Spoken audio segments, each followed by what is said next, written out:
जय हो श्री कृष्ण भगवान के। भगवत गीता जी का पाठ।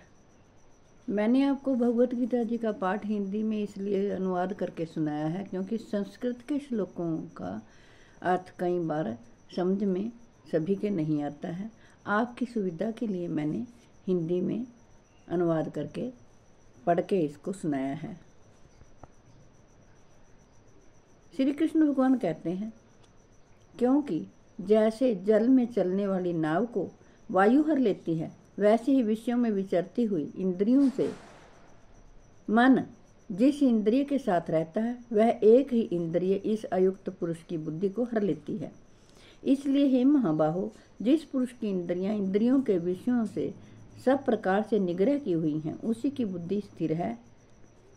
संपूर्ण प्राणियों के लिए जो रात्रि के समान है, उस नित्य ज्ञान स्वरूप परमानंद की प्राप्ति में स्थित प्रज्ञ योगी जागता है, और जिस नाशवान सांसारिक सुख की प्राप्ति में सब प्राणी जागते हैं, परमात्मा के तत्व को जानने वाले मुनि के लिए वह रात्रि के समान है।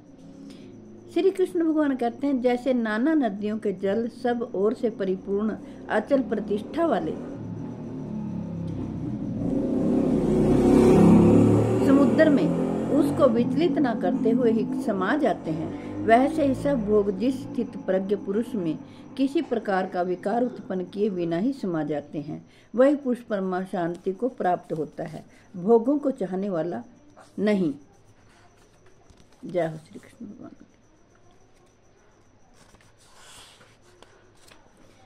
श्री कृष्ण भगवान कहते हैं, जो पुरुष संपूर्ण कामनाओं को त्याग कर ममता रहित, अहंकार रहित और सप्रिया रहित हुआ विचरता है, वही शांति को प्राप्त होता है, अर्थात वह शांति को प्राप्त होता है।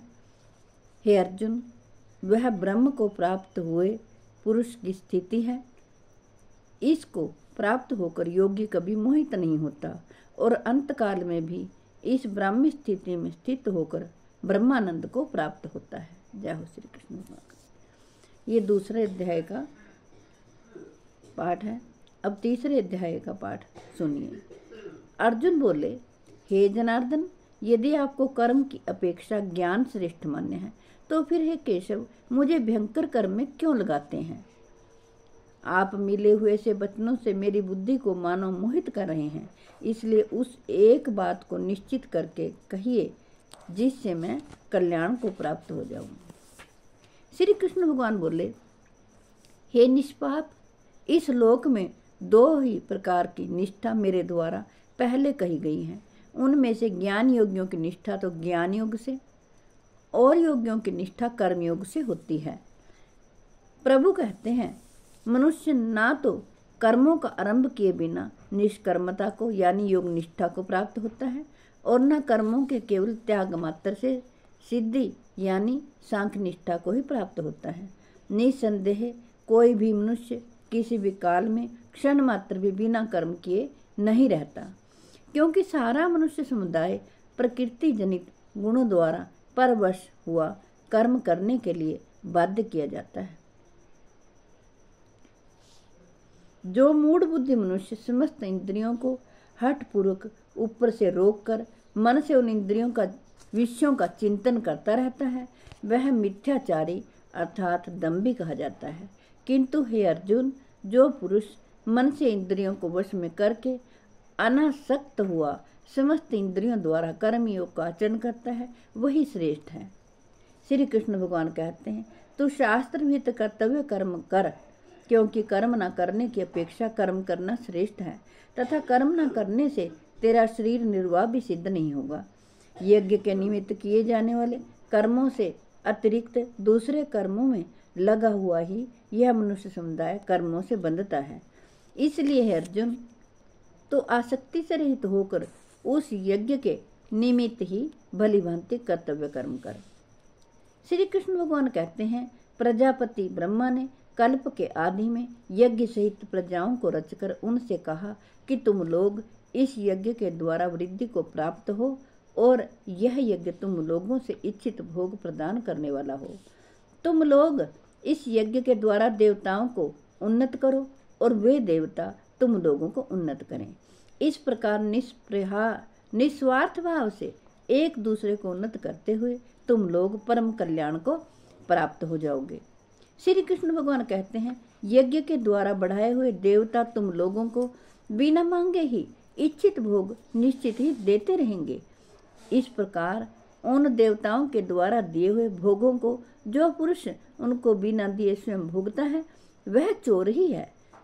श्री कृष्ण भगवान कहते हैं, यज्ञ से बचे हुए अन्न को खाने वाले श्रेष्ठ पुरुष सब पापों से मुक्त हो जाते हैं, और पापी लोग अपना शरीर पोषण करने के लिए ही अन्न पकाते हैं, वे तो पाप को ही खाते हैं। श्री कृष्ण भगवान कहते हैं, संपूर्ण प्राणी अन्न से उत्पन्न होते हैं। अन्न की उत्पत्ति वृष्टि से होती है और वृष्टि यज्ञ से होती है, और यज्ञ विहित कर्मों से उत्पन्न होने वाला है। कर्म समुदाय को तू वेद से उत्पन्न जान, और वेद को अविनाशी परमात्मा से उत्पन्न हुआ जान। इससे सिद्ध होता है कि सर्वव्यापी परम अक्षर परमात्मा सदा ही यज्ञ में प्रतिष्ठित है। श्री कृष्ण भगवान कहते हैं, हे पार्थ, जो पुरुष इस लोक में इस प्रकार परंपरा से प्रचलित सृष्टि चक्र के अनुकूल नहीं बरतता, अर्थात अपने कर्तव्यों का पालन नहीं करता, वह इंद्रियों के द्वारा भोगों में रमण करने वाला पुरुष पाप व्यर्थ ही जीता है। पाप आयु पुरुष व्यर्थ ही जीता है, परंतु जो मनुष्य आत्मा में ही रमण करने वाला और आत्मा में तृप्त तथा आत्मा में ही संतुष्ट हो, उसके लिए कोई कर्तव्य नहीं है। श्री कृष्ण भगवान कहते हैं, उस महापुरुष का इस विषय में ना तो कोई कर्म करने में प्रयोजन रहता है और ना कर्म के ना करने से ही कोई प्रयोजन रहता है, तथा संपूर्ण प्राणियों में भी इसका किंचित मात्र भी स्वार्थ का संबंध नहीं रहता। इसलिए तू निरंतर आसक्ति से रहित होकर सदा कर्तव्य कर्म को भली भांति करता रहे, क्योंकि आसक्ति से रहित होकर कर्म करता हुआ मनुष्य परमात्मा को प्राप्त हो जाता है। प्रभु कहते हैं, जनक आदि ज्ञानी जन भी आसक्ति रहित कर्म द्वारा ही परम सिद्धि को प्राप्त हुए हैं। इसलिए तथा लोक संग्रह को देखते हुए भी तू कर्म करने के ही योग्य है, अर्थात तुझे कर्म करना ही उचित है। श्री कृष्ण भगवान कहते हैं, श्रेष्ठ पुरुष जो आचरण करता है, अन्य पुरुष भी वैसा वैसा ही आचरण करते हैं। वह जो कुछ प्रमाण कर देता है, समस्त मनुष्य समुदाय उसी के अनुसार बरतने लग जाता है। प्रभु कहते हैं, हे अर्जुन, मुझे इन तीनों लोकों में ना तो कुछ कर्तव्य है और ना कोई भी प्राप्त करने योग्य वस्तु अप्राप्त है, तो भी मैं कर्मों में ही बरतता हूँ। क्योंकि श्री कृष्ण भगवान कहते हैं, हे पार्थ, यदि कदाचित मैं सावधान होकर कर्मों में ना बरतूं तो बड़ी हानि हो जाए, क्योंकि मनुष्य सब प्रकार से मेरे ही मार्ग का अनुसरण करते हैं। इसलिए यदि मैं कर्म ना करूं तो ये सब मनुष्य नष्ट भ्रष्ट हो जाएं, और मैं संकर्ता का करने वाला हूँ तथा इस समस्त प्रजा को नष्ट करने वाला बनूं। हे पार्थ, कर्म में आसक्त हुए अज्ञानी जन जिस प्रकार कर्म करते हैं, आसक्ति रहित विद्वान भी लोक संग्रह करना चाहता हुआ उसी प्रकार कर्म करे। प्रभु कहते हैं, परमात्मा के स्वरूप में अटल स्थित हुए ज्ञानी पुरुष को चाहिए कि वह शास्त्र विहित कर्मों में आसक्ति वाले अज्ञानियों की बुद्धि में भ्रम अर्थात कर्म में अश्रद्धा उत्पन्न न करे, क्योंकि स्वयं शास्त्र विहित समस्त कर्म भली भांति करता हुआ उनसे भी वैसे ही करवावे। वास्तव में मनुष्य संपूर्ण कर्म सब प्रकार से प्रकृति के गुणों द्वारा ही किए जाते हैं, तो भी जिसका अंतःकरण अहंकार से मोहित हो रहा है, ऐसा अज्ञानी मैं करता हूँ ऐसा मानता है। श्री कृष्ण भगवान कहते हैं, परंतु हे महाबाहो, गुण विभाग और कर्म विभाग के तत्व को जानने वाला ज्ञान योगी संपूर्ण गुण ही गुणों में बरत रहे हैं, ऐसा समझकर उनमें आसक्त नहीं होता। प्रभु कहते हैं, प्रकृति के गुणों से अत्यंत मोहित हुए मनुष्य गुणों में और कर्मों में आसक्त रहते हैं। उन पूर्णतया ना समझने वाले मंद बुद्धि अज्ञानियों को पूर्णतया जानने वाला ज्ञानी विचलित ना करे। श्री कृष्ण भगवान कहते हैं, मुझ अंतर्यामी परमात्मा में लगे हुए चित्त द्वारा संपूर्ण कर्मों को मुझ में अर्पण करके आशा रहित, ममता रहित और संताप रहित होकर युद्ध कर। प्रभु कहते हैं, जो कोई मनुष्य दोष दृष्टि से रहित और श्रद्धा युक्त होकर मेरे इस मत का सदा अनुसरण करते हैं, वे भी संपूर्ण कर्मों से छूट जाते हैं। प्रभु कहते हैं, परंतु जो मनुष्य मुझ में दोषारोपण करते हुए मेरे इस मत के अनुसार नहीं चलते हैं, उन मूर्खों को तू संपूर्ण ज्ञानों में मोहित और नष्ट हुए ही समझ। प्रभु कहते हैं, सभी प्राणी प्रकृति को प्राप्त होते हैं, अर्थात अपने स्वभाव के परवश हुए कर्म करते हैं। ज्ञानवान भी अपनी प्रकृति के अनुसार चेष्टा करता है, फिर इसमें किसी का हठ क्या करेगा। इंद्रिय के अर्थ में अर्थात प्रत्येक इंद्रिय के विषय में राग और द्वेष छिपे हुए स्थित हैं। प्रभु कहते हैं, मनुष्य को उन दोनों के वश में नहीं होना चाहिए, क्योंकि वे दोनों ही इसके कल्याण मार्ग में विघ्न करने वाले महान शत्रु हैं। प्रभु कहते हैं, अच्छी प्रकार आचरण में लाए हुए दूसरे के धर्म से गुण रहित भी अपना धर्म अति श्रेष्ठ है, अति उत्तम है। अपने धर्म में तो मरना भी कल्याणकारक है और दूसरे का धर्म भय को देने वाला है। अर्जुन बोले, हे कृष्ण, फिर यह मनुष्य स्वयं ना चाहता हुआ भी बलात् लगाए हुए की भांति किससे प्रेरित होकर पाप का आचरण करता है। श्री कृष्ण भगवान कहते हैं, रजोगुण से उत्पन्न हुआ यह काम ही क्रोध है। यह बहुत खाने वाला अर्थात भोगों से कभी न अघाने वाला और बड़ा पापी है। इसको ही तू इस विषय में बैरी जान। प्रभु कहते हैं, जिस प्रकार धुएं से अग्नि और मैल से दर्पण ढका रहता है तथा जिस प्रकार जेल से गर्भ ढका रहता है, वैसे ही उस काम के द्वारा यह ज्ञान ढका रहता है। और है अर्जुन, इस अग्नि के समान कभी न पूर्ण होने वाले काम रूप ज्ञानियों के लिए नित्य बैरी के द्वारा मनुष्य का ज्ञान ढका हुआ है। इंद्रियां, मन और बुद्धि ये सब इसके वासस्थान कहे जाते हैं।